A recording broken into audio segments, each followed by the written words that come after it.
Hey everyone! Today, I am going to show you how to make continent in Infinite Craft game. So, let's get started.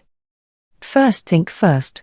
Take water and put in the field, and then put water in the water.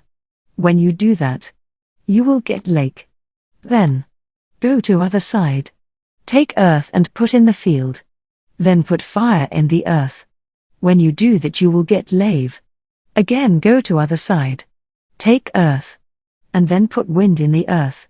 Now, combine these elements. Put dust in the lava.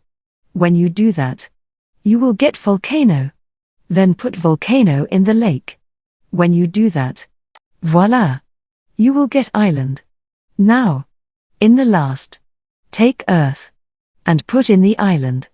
When they do that, you will get continent. And congratulations! You have successfully made continent in the Infinite Craft. If you found this video helpful, give it a thumbs up. And subscribe to channel for more tech tips and tricks. Thanks for watching.